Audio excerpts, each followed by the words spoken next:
अस्सलाम वालेकुम नाजरीन, इमरान याकूब खान साहब और जफर हिलाली साहब के साथ मैं हूं Sameena Pasha. Programme viewpoint में आपको खुशामदीद कहती हूं।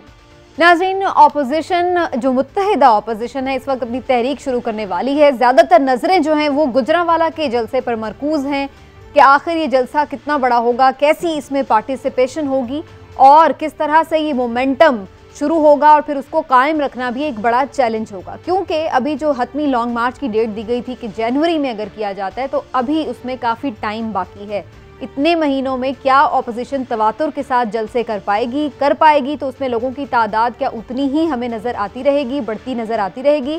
और इसमें एक बहुत बड़ा अगर ये भी है कि खुदा न खास्ता अगर कोरोना की दूसरी लहर हमलावर हो जाती है, जिसके अब खदशात नज़र आना शुरू हो गए हैं, तो ऐसी सूरत में फिर क्या होगा? क्या जलसे, जुलूस, रैलियां हो पाएंगे या नहीं, या किसी हद तक मुतासर हो जाएंगे? क्या बनेगा फिर ऑपोजिशन की इस तहरीक का? ओवरऑल सबसे पहले आज इस हवाले से जायज़ा लेंगे, साथ ही इसमें जुड़ी और भी जो पॉलिटिकल एंगल्स हैं उनको भी डिस्कस करेंगे। और आगे बढ़ेंगे तो एक और कंट्रोवर्सी की बात करेंगे जो कि सिंध हुकूमत और वफाकी हुकूमत में अब जन्म ले चुकी है, और वो है जज़ायर के हवाले से। सिंध और बलूचिस्तान के जज़ायर के हवाले से जो एक डेवलपमेंट अथॉरिटी का क़याम ऑर्डिनेंस के जरिए अमल में लाया गया है, उस पर सिंध हुकूमत ने तहफ़्फ़ुज़ात का इजहार करते हुए इसे यकसर मुस्तरद कर दिया है। और उनका ये कहना है कि ये सिंध के जज़ायर पर मिल्कियत का दावा करने की एक कोशिश है, मिल्कियत या कब्ज़ा करने की कोशिश है। तो जायज़ा लेंगे इस बारे में भी वफाकी हुकूमत और सिंध हुकूमत कहाँ खड़ी हैं और किसका मौक़िफ़ जायज़ है। आज भी प्रोग्राम में काफ़ी कुछ, आप सबको खुशामदीद कहती हूँ। और इमरान साहब, ना सिर्फ ये हमने देखा कि कोरोना के केसेस में कुछ इजाफा होना शुरू हो चुका है जब से हम देख रहे हैं कि दोबारा से कुछ मामूलात ज़िंदगी बहाल हुए, बल्कि इसके साथ साथ शेख साहब ने तो एक और भी खदशा जाहिर कर दिया कि खुदा न खास्ता कोई दहशतगर्दी का भी खदशा हो सकता है। मुझे एक सेकंड में सुनवा देती हूँ कि शेख साहब ऑपोजिशन को किन किन चीज़ों से वार्न कर रहे हैं। देखिए जी। मैं अपोजिशन को कहना चाहता हूं कि कोरोना फैलने का भी अंदेशा है और दहशतगर्दी का भी अंदेशा है। इस कौम को, इस पाकिस्तान को अदम इस्तेहकाम में दाखिल करने की भरपूर कोशिश है। अपनी कारकर्दगी पे सोचें, वरना तुम्हारी दास्तां भी ना होगी दास्तानों में। तो अपोजिशन ये कहती है कि जब बाकी सब कुछ खुला हुआ है तो सिर्फ एक हमारे जलसे करने से ही कोरोना फैलेगा, ये सिर्फ बहाना। बिस्मिल्लाह। मीना, मुझे ये समझ नहीं आती कि कारकर्दगी के हवाले से हुकूमत को सोचना चाहिए या अपोजिशन को। Very right. ये तो कहते हैं ना, आप अपने दाम में सयाद आ गए। ये काम आपका, अपनी कारकर्दगी के हवाले से आप सोचें शेख साहब कि आप क्या कर रहे हैं, आपकी कारकर्दगी क्या है। आप अपोजिशन से कह रहे हैं कि वो अपनी कारकर्दगी के हवाले से सोचें। दूसरी बात ये कि एक तजवीज़ आज फवाद चौधरी साहब ने भी पेश की है। उन्होंने भी कहा है कि अपोजिशन जो है अपने जो जलसे हैं कोरोना की वजह से उनको मुलतवी कर दे और नए साल के शुरू में ले जाए ताकि अभी कोरोना ना बढ़ जाए। अभी बात ये, एहतियात कोरोना की जो है ना ज़रूरी है, बहुत ज़रूरी है। ये रूटीन की रोज़मर्रा की मसरूफियात की वजह से कोरोना में इजाफा नहीं हो रहा। कोरोना की तादाद में, कोरोना के मरीजों की तादाद में इजाफा इसलिए हो रहा है कि हम लोगों ने बेएहतियाती शुरू कर दी है। पहले हम कर रहे थे वैसे नहीं, देखें फिर भी मास्क यूज होते थे, थोड़ी बहुत तो एहतियात होती थी ना। अब तो आप देखें, आपको कहीं को इवन मास्क, हाँ जी, तो ये जो रिलैक्सेशन है इसको आप ये समझे कि जो ओवर कॉन्फिडेंस हो गई है पूरी कौम, उसकी वजह से ये सारी चीजें। तो आपके ख्याल से जलसे होने चाहिए? नहीं, मैं समझता हूँ कि इस पे फिर सबके लिए होना चाहिए। आप अपोजिशन को तो कहते हैं जलसे ना करें और खुद आप हलबरदारी के नाम पे भी एक जलसा रख लेते हैं। तो ये सारी चीजें ना, मैं समझता हूँ कि कोरोना अगर फैलने का खतरा हो तो फिर अक्रॉस द बोर्ड सबको एक तरह से सोचना कोई भी गैदरिंग नहीं करनी चाहिए, कोई भी गैदरिंग नहीं होनी चाहिए और एहतियात होनी चाहिए। कोई नहीं, ये जलसे फिर भी हो जाएंगे, लेकिन ये नहीं है कि हुकूमत को तो इजाजत हो जलसों की और अपोजिशन कोरोना करती है। हिलाली साहब, ये ही ऑपोजिशन सिंध गवर्नमेंट भी जिसमें शामिल है, PMLN भी शामिल है, ये तो बहुत ज्यादा इस बात पे एम्फसाइज कर रहे थे पहले कि भाई बिल्कुल कुछ गैदरिंग्स ना करें, मुकम्मल लॉकडाउन होना चाहिए। लेकिन अब जबकि दोबारा से हम देख रहे हैं कि कोरोना के कुछ केसेस में इजाफा नज़र आने लगा है, तो वहाँ पे यही ऑपोजिशन लोगों को ये कह रही है कि आप इकट्ठे हों, बाहर निकलें। आपको लगता है ये कोई अच्छा फैसला है इस हवाले से कि जलसे होंगे तो कोरोना ज़्यादा बढ़ जाएगा? बहुत बुरा फैसला है और मैं समझता हूँ कि अगर लोग, जैसे मैंने सुना है, सुप्रीम कोर्ट को जा रहे हैं और कह रहे हैं कि ये नहीं होना चाहिए, ऐसे जलसे परमिशन नहीं देना चाहिए, तो बिल्कुल सही कह रहे हैं और बिल्कुल बिल्कुल जायज़ है। माय गॉड, आप सोचिए तो सही। पहले तो ये मुझे बताएं कि कौन सा डेमोक्रेसी का कानून है जो कहता है कि अगर आपका जान इंडेंजर्ड हो कोई बात नहीं, फिर भी आप जमहूरियत को ऊंचा रखें और जाके मर जाएं और इन्फेक्ट करें और पैंडेमिक में जाके अपना राइट्स को असर्ट करें? कौन सा कानून है, कौन सा मुल्क है? Where is this done? और अगर लोग इतने बेवकूफ हैं कि दूसरे के लाइफ्स को एंडेंजर करेंगे और इसलिए कि वो कहेंगे नहीं नहीं ये हमारा जमहूरियत हक है, तो फिर कोर्ट जो जमहूरियत का एक इंस्टीट्यूशन है, एक पिलर है, वो भी आके कहना चाहिए नहीं, you are making a fool of democracy. ऐसे बिल्कुल नहीं होना चाहिए। और मैं हैरान हूंगा, फ्रैंकली मैं हैरान हूंगा अगर सुप्रीम कोर्ट कहे रिगार्डलेस ऑफ पैंडेमिक, रिगार्डलेस ये मास्क नहीं पहनते, सोशल डिस्टेंसिंग नहीं रखते, कुछ नहीं करते, रिगार्डलेस फिर भी जमहूरियत के शान में ऐसे डेमोन्स्ट्रेशंस होने चाहिए और बेगुनाह लोग और बूढ़े लोग और बच्चे लोग और हर लोग जाके इन्फेक्ट हो। My God. लेकिन हिलाली साहब वो ऑपोजिशन ये कहती है, मैं नहीं मानता ये। अच्छा हिलाली साहब, सियासत में ना टाइमिंग की बड़ी अहमियत होती है। अब अगर आप ये देखें ना, यही बात जब अपोजिशन ने ये अनाउंस किया था कि हम जलसे करेंगे, हुकूमत अगर उसी वक्त कहती कि जनाब कोरोना है, हम किसी किस्म के जलसे की कोई इजाजत नहीं देंगे, तो शायद उस वक्त इस चीज को उस तरह से ना लिया जाता। अब ये कहा जा रहा है कि क्योंकि एक प्रेशर बिल्ड कर, क्या कह रहे हैं आप? सर मैं ये कह रहा हूं कि अब अपोजिशन ने क्योंकि एक प्रेशर बिल्ड कर रही है, हुकूमत भी एक प्रेशर में नजर आ रही है, तो चले एक बहाना तो अपोजिशन को मिल गया ना कि वो ये कह रही है कि जी हुकूमत शायद घबरा गई है, डर गई है, इसलिए सिर्फ और सिर्फ हम कोरोना के पीछे छुप रही है, अपोजिशन ये कह रही है। तो ये टाइमिंग भी तो हुकूमत की भी तो इसमें, अगर वो पहले ही कह देते तो क्या देखिए, अगर इमरान साहब अगर वो कह देते उस वक्त, ये कहते देखो बकरी हो गए, डर गए, भाग रहे हैं, ये देखो बहाने बना रहे हैं, आपको पता है यही होता। मैं नहीं कहता कि वो कहते इसलिए कि वो मानते हैं, मगर वो जरूर कहते इसलिए कि उन्हें भी जवाब मिल बैकफुट पे कर देते गवर्नमेंट को। और अगर नहीं भी किया, भाई चलिए मान जाए गवर्नमेंट की गलती है, अगर ऐसी बात नहीं की, क्या उनको इससे बड़ी गलती करनी चाहिए कि फिर इसलिए कि वो असर्ट करें और आ जाएं? अब क्या दिखाने, बहादुरी दिखाने? क्या तुम वायरस के साथ लड़ सकते हो? तुम्हें नजर ही नहीं आता है तुम्हारा दुश्मन, तुम लड़ोगे उससे? और लड़ो बेशक और मरो, मगर दूसरे को इन्फेक्ट तो मत करो। नहीं नहीं, इमरान साहब एक और बात भी है, वो ये कि जब अब सर उठाने लगा दोबारा कोरोना, तो तभी हुकूमत ने कहना था ना कि देखें जी केसेस बढ़ रहे हैं तो आप इसको रीशेड्यूल कर लें। अब उस वक्त अगर वो कह देते तो वो कहते भाई आपने सब स्कूल भी खोल दिए, कॉलेजेस भी खोल दिए, अब आप हमें कह रहे हैं कि चलते ना करो। हर चीज हुकूमत क्या है यार Sameena, why are you saying हुकूमत? Common sense tells you.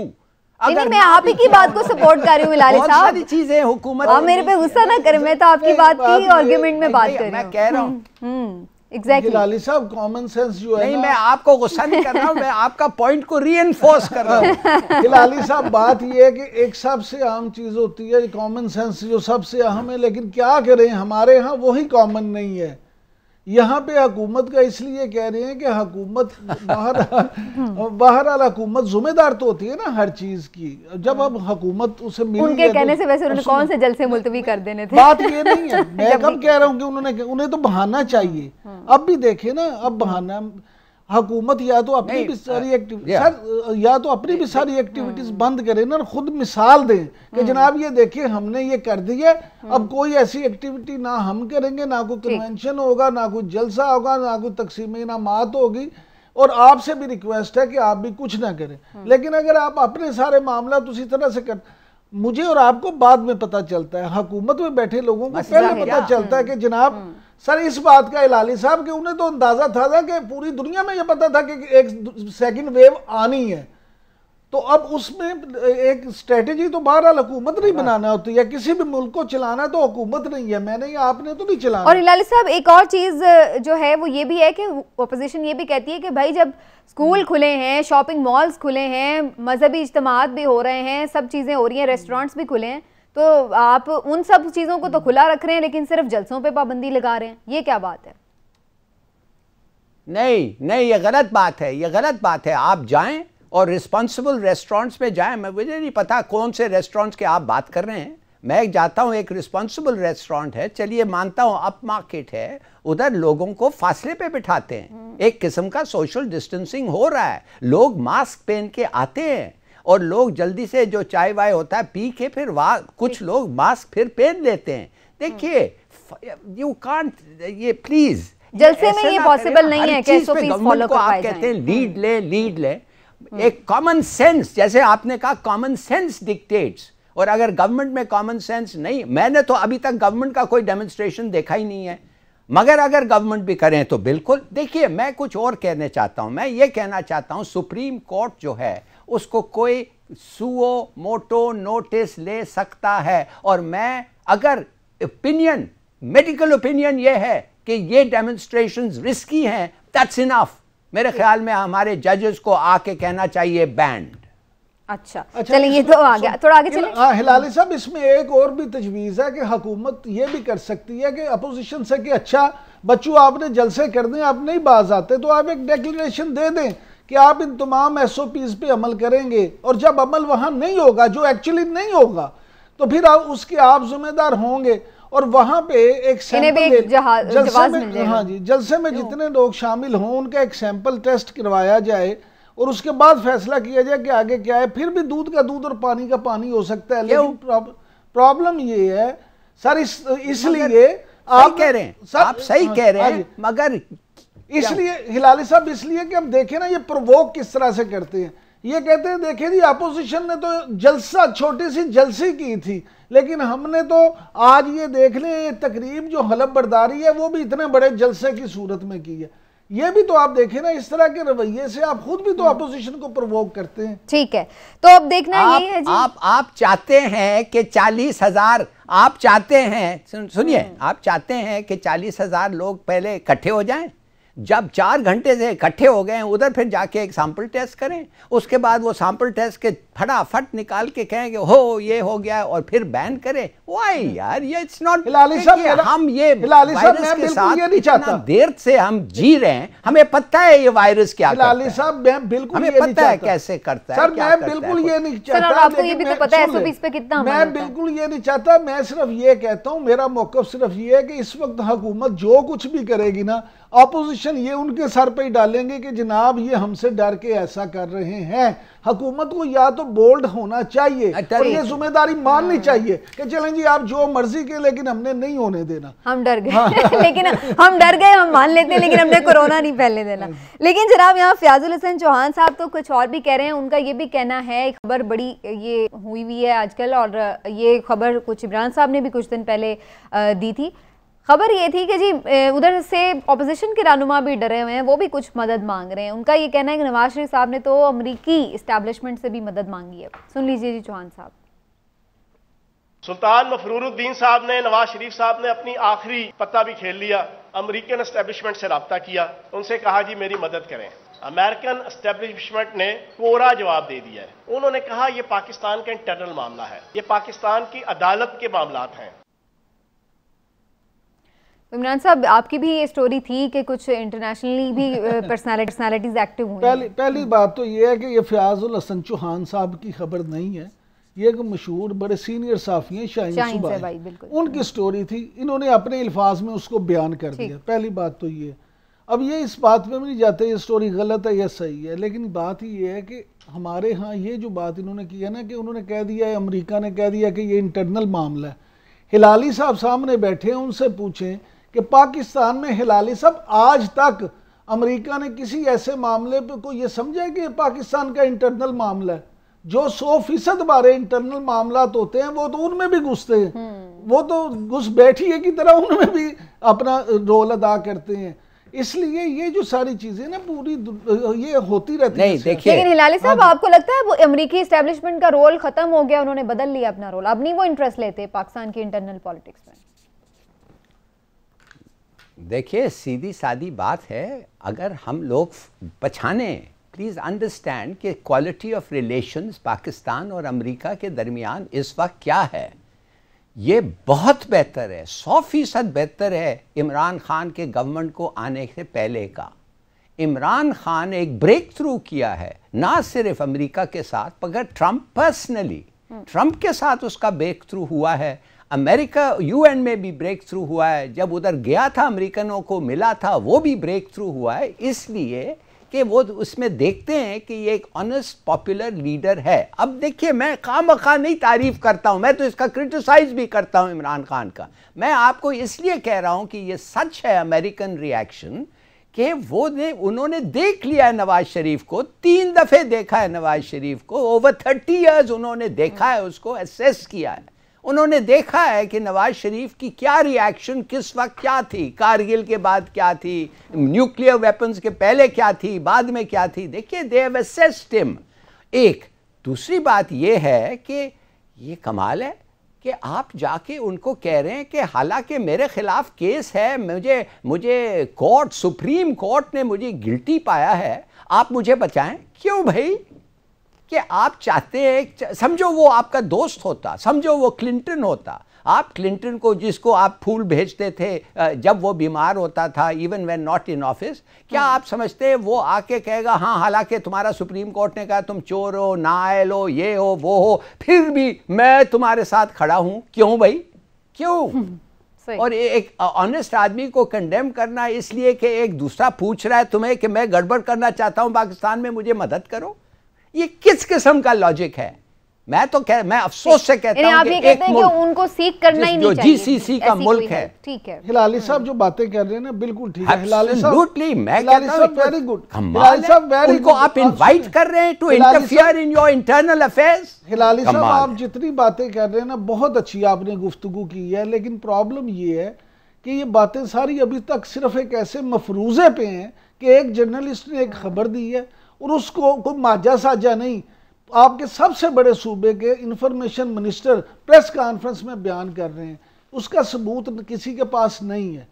बात यह है कि यहाँ एक जो ये हो गया ना हुकूमत की तरफ से रवैया कि किसी भी बात को बगैर किसी सबूत तस्दीक के वो नहीं होना, ठीक है। शुरू कर अच्छा, इस वक्त बहरहाल बिल्कुल ठीक है, लेकिन अगर ऐसा हुआ भी है तो ये हिलाली साहब का इस पर अपना एक पॉइंट ऑफ व्यू है। मेरे साथ इस वक्त मौजूद हैं सईद गनी साहब, पाकिस्तान पीपल्स पार्टी के रहनुमा हैं और सिंध गवर्नमेंट में सूबाई मिनिस्टर भी हैं, तो उनसे ज़रा हम अपोजिशन की मूवमेंट के हवाले से भी बात करेंगे। आगे हमारा सेगमेंट है जज़ायर के हवाले से, उसके बारे में भी उनका पॉइंट ऑफ व्यू ले लेंगे।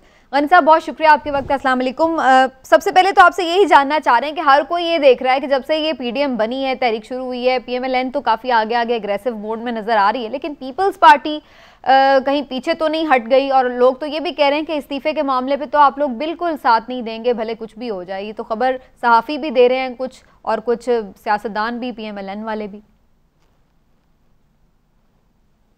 देखिए, एक तो पीटीआई की तरफ से इस किस्म की बातें आना तो समझ में आती है बात, और जहाँ तक पीएमएलएन की बात है, वहां से भी अगर किसी साहब ने बात की तो उनकी अपनी पार्टी ने भी उनसे डिसएग्री किया और फिर उनको खुद भी उसकी वजाहत करनी पड़ी। मैं समझता हूँ कि जब इस किस्म का कोई अपोजिशन की जमातों का इत्तेहाद बनता है और जिससे हुकूमत को वाकई खतरा भी लाक हो जाए, तो कोशिश ये हमेशा की जाती है कि अपोजिशन की पार्टियों में दूरियां पैदा की जाएं और उस इत्तेहाद को तोड़ा जाए। तो ये जितनी बातें आप कह रही हैं उसके एक अटेम्प्ट जरूर थे ये कि इस तरह हो, लेकिन इंशाल्लाह ताला ये इसी तरह चीजें चलेंगी और इस गवर्नमेंट के खात्मे तक ये इत्तेहाद बरकरार भी रहेगा और आगे बढ़ता रहेगा। जहाँ तक इस्तीफों की बात है, मैं पीपल्स पार्टी सिंध से मेरा ताल्लुक है, मैं कराची का प्रेसिडेंट हूँ, सिंध काबीना का हिस्सा हूँ।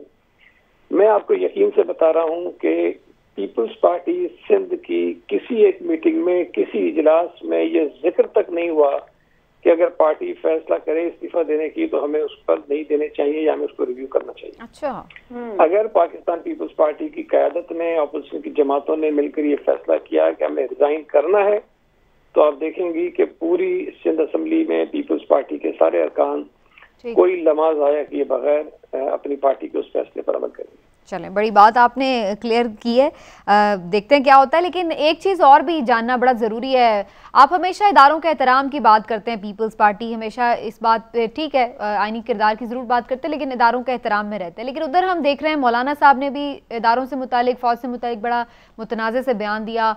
पीएमएलएन की क़यादत की तरफ भी यही उंगलियाँ उठ रही हैं कि जी वो टारगेट किए हुए ऐसे लग रहा है इदारों को। तो इन मामलात पर आप इन जमातों के साथ खड़े हैं? कहाँ तक पीपल्स पार्टी इनके साथ खड़ी होगी? कोई शराइत है? ऑपोजिशन की जमातों का जो इत्तेहाद है उसमें मुख्तलिफ ख्यालात और मुख्तलिफ नजरियात रखने वाली जमातें हैं। मिनिमम कॉमन एजेंडे पर इत्तफाक होता है और उसी पर चीजें आगे बढ़ती हैं। अच्छा, जहां तक इन स्टेटमेंट्स की बात है, देखिए उसूली तौर पर इस पे तो पीटीआई भी इनकार नहीं कर सकती, जीडीए भी इनकार नहीं कर सकती, एमक्यू भी इनकार नहीं कर सकती कि हर इदारे का आइन के अंदर एक किरदार है जो बड़ा वजाहत के साथ उसके अंदर दर्ज है और हर इदारे को उसी तरह काम करना चाहिए।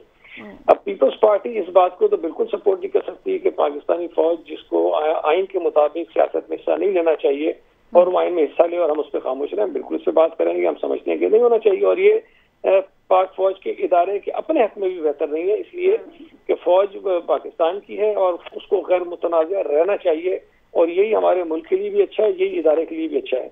अगर इमरान खान की बातें हम सुने तो वो बार बार एक मरतबा नहीं कई मरतबा इस बात को साबित करने की कोशिश कर रहे हैं कि पाकिस्तानी फौज जो है वो पीटीआई के साथ खड़ी है और पीटीआई और फौज में कोई फर्क नहीं है। तो इस किस्म का तासुर देना जो है वो सबसे ज्यादा खतरनाक बात है जो पीटीआई की क़यादत दे रही है। ठीक है यानी साहब, आपसे रिक्वेस्ट करूंगी आप साथ रहिएगा, हमें एक ब्रेक भी लेनी है छोटी सी, तो हम ब्रेक ले लेते हैं। ब्रेक से वापस आते हैं तो कुछ मजीद भी इस हवाले से गुफ्तगू करेंगे और साथ ही एक बड़ा इंपॉर्टेंट और मामला है जज़ायर के हवाले से भी सिंध का, जिस पर सिंध हुकूमत के तहफ़्फ़ुज़ात सामने आ रहे हैं कि सिंध के जज़ायर पर वफाक कब्ज़ा करने की कोशिश कर रहा है बेसिकली। तो इस पर भी कमेंट जानेंगे सईद गनी साहब का एक ब्रेक के बाद।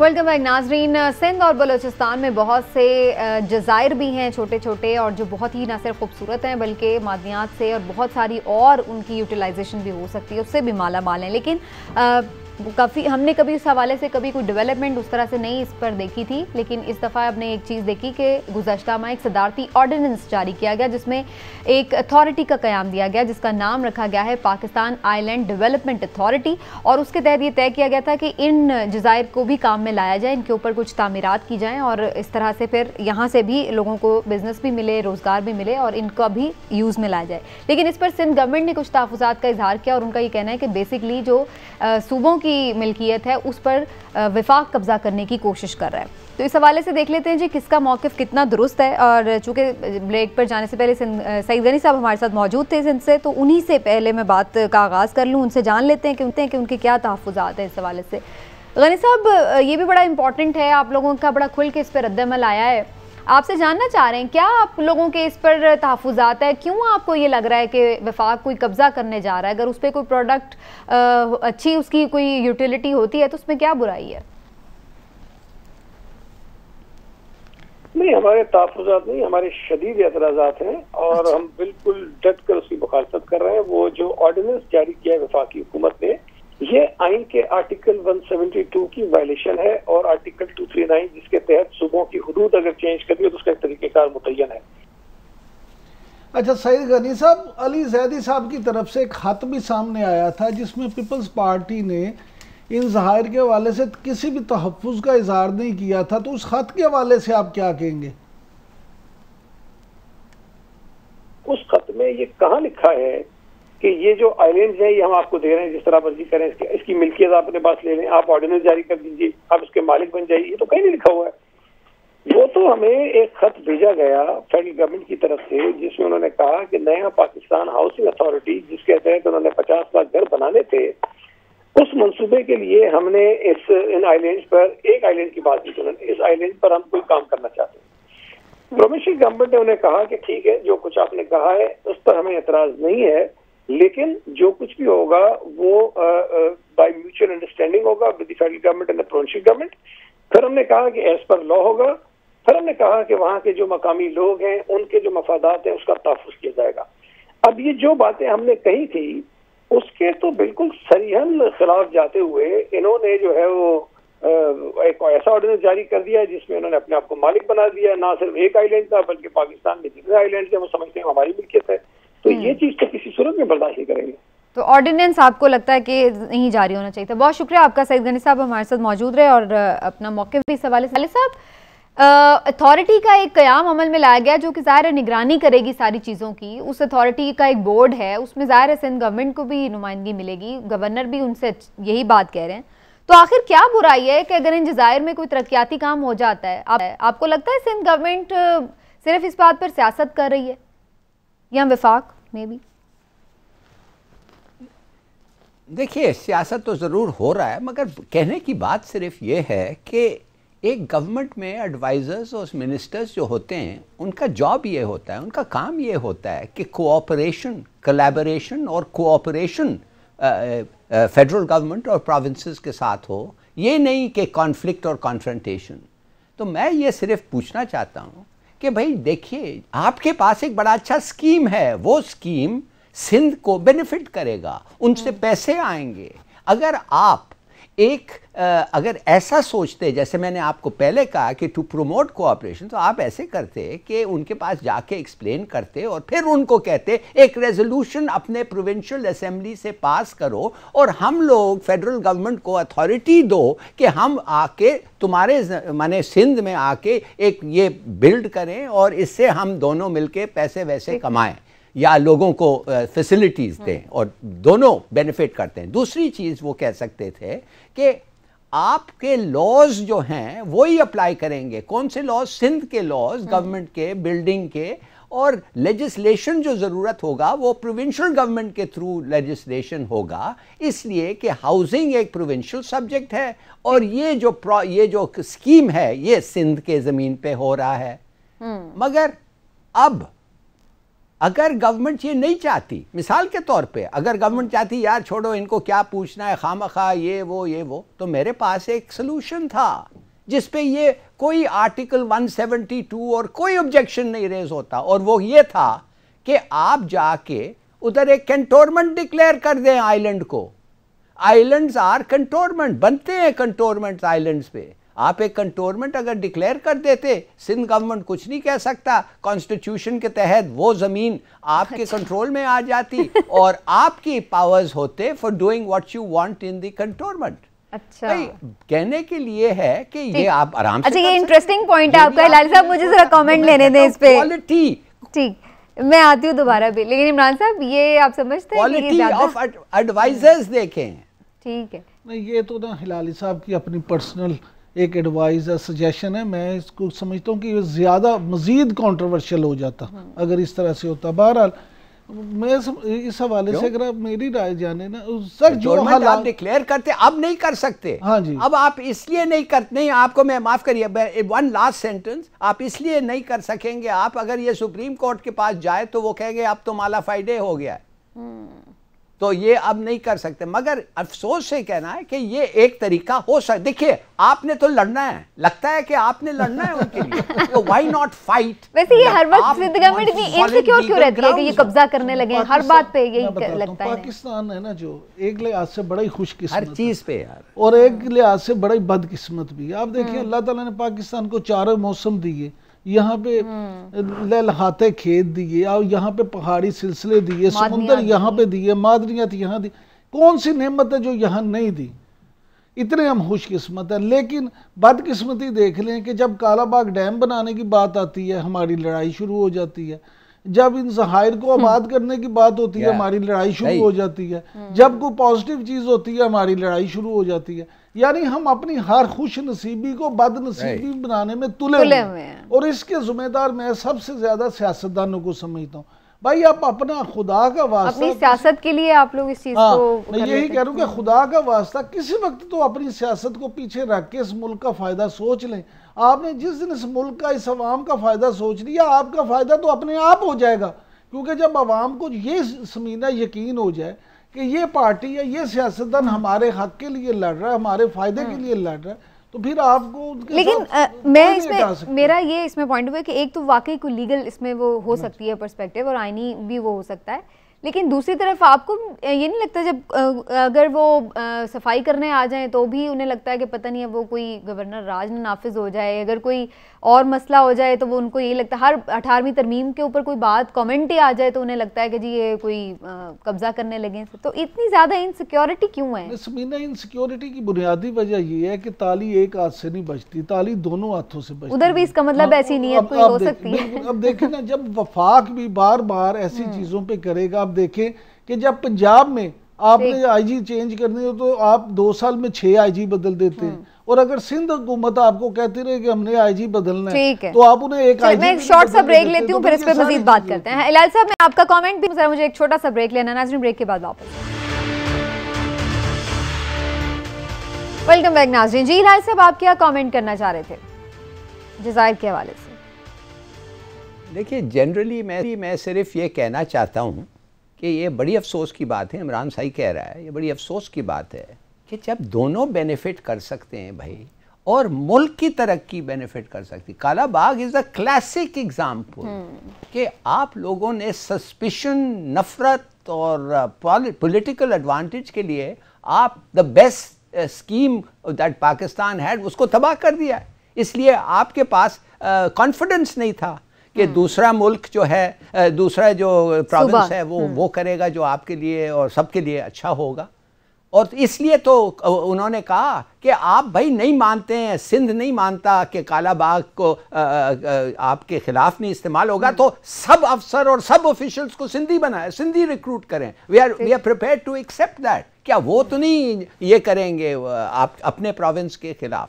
दूसरी बात यह है समीना, जल्दी से मैं आपको बता दूं कि ये जो बातें हैं, मिसाल के तौर पे अब ये तालिब का मतलब क्या है? तालिबान बेसिकली। और तालिबान का मतलब क्या है? वेल, कुड बी टीटीपी, है कि नहीं? और अगर मौलाना साहब उनको वो सबक सिखाना चाहते हैं कि हमें अमेरिकन के तरह हमारी फ़ौज को वैसे हो जाए जैसे अमेरिकन का फ़ौज है, तो वो they will have to be converted to TTP. उनको आप सड़कों पे ला रहे हैं और उनको आपने ब्रेन वॉश करके समझा दिया है कि ये गवर्नमेंट जो है, ये गवर्नमेंट गलत है, ईवल है, ये जो दुश्मन है गवर्नमेंट तुम्हारा, शायद कुछ लोग समझते हैं काफिर है, तो इनके साथ लड़ो और शहीद बनो। ये कोई तरीका है पॉलिटिकल डेमोन्स्ट्रेशंस को? लोगों को ये माइंडसेट होना चाहिए। वैसे अब तो मौलाना कह चुके हैं हमारी कोई लड़ाई नहीं है। गुजारिश ये है कि सिर्फ आपकी इतला के लिए अर्ज है कि आज जो पासिंग आउट परेड हुई है काकूल एकेडमी में, पाकिस्तान मिलिट्री एकेडमी काकूल में, वहाँ पे मौलाना हमदुल्ला के बेटे ने भी पास आउट किया है। तो ये ज़रूरी नहीं है कि हर मौलवी तालिबान ही और टीटीपी से ही उसका ताल्लुक हो। तो ये सारी चीजें जो इसी और वैसे भी अब मौलाना की जो लास्ट प्रेस टॉक थी उसमें उन्होंने बड़ा क्लियरली कहा कि हमारी इदारों के साथ कोई लड़ाई नहीं है। और दूसरी बात, अच्छा नाज़रीन, हमारे प्रोग्राम का वक्त खत्म, इंशाल्लाह फिर बात होगी। इजाजत दीजिए, अल्लाह।